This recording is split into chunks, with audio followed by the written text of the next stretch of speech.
ঘুষখোর ধরতে দুর্নীতি দমন কমিশন ফাঁদ পাততে শুরু করেছিল ব্যুরোর আমল থেকেই। তবে সমাজে যার সাড়া পড়ে ২০০৭ সালে 111 সরকারের সময়, তখন এটি বিধিতে অন্তর্ভুক্ত করে দুদক। পরে মাঝে মধ্যে এ কার্যক্রম দৃশ্যমান হলেও এখন আর দুদকের জালে বড় ঘুষখোর ধরা পড়ে না। সংস্থাটির দুর্বল গোয়েন্দা কার্যক্রমকে এর জন্য দায়ী করছেন বিশেষজ্ঞরা। তাহিদ সৌরভ জানাচ্ছেন বিস্তারিত। দুর্নীতি দমন কমিশনের পাতা ফাঁদে রাজশাহী কর সার্কেল 13-এর উপকমিশনার মহিবুল ইসলাম ভূঁইয়া ধরা পড়েছিলেন 2024 সালে এপ্রিলে। ঘুষের 10 লাখ টাকা সহ তাকে গ্রেফতার করেছিলেন সংস্থাটির সমন্বিত রাজশাহী জেলা কার্যালয়ের কর্মকর্তারা। আবার 2018 সালে ফাঁদ পেতে ঘুষের নগদ লাখ লাখ টাকা সহ 3 মাসের মধ্যে গ্রেফতার করা হয়েছিল নৌ পরিবহন অধিদপ্তরেরই দুজন প্রধান প্রকৌশলীকে। স্বাস্থ্যকর অল টাইম ফ্যামিলি কেক, সব সময় অল টাইম হেলদি লাইফ। তারা হলেন একেএম ফখরুল ইসলাম ও এসএম নাজমুল হক।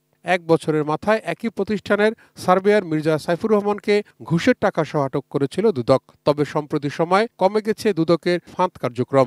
যদি ঘুষ হাতে নাতে ধরিয়ে দেওয়ার ব্যাপারে আগ্রহী হন, তাহলে আমাদের নিকটস্থ যে জেলা কার্যালয়, সমন্বিত জেলা কার্যালয়, সেখানে তারা যেতে পারে। ক্ষতিগ্রস্ত ব্যক্তি তিনি যদি এই ক্ষেত্রে এগিয়ে না আসেন, তাহলে ফাঁদ মামলা করাটা খুব কঠিন।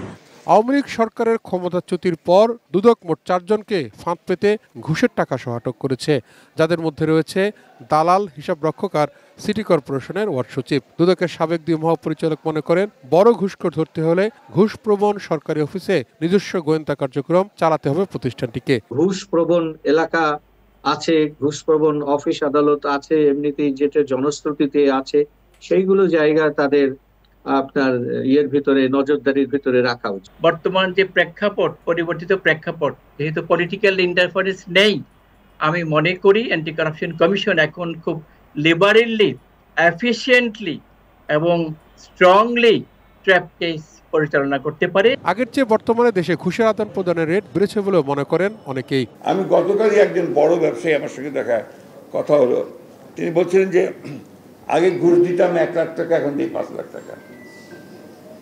এটা আমি জানি না আব্দুল সাহেব মহোদয় এটাকে কীভাবে দেখবেন, অন্যভাবে মনে করবেন কিনা, but that's the truth, that's the reality.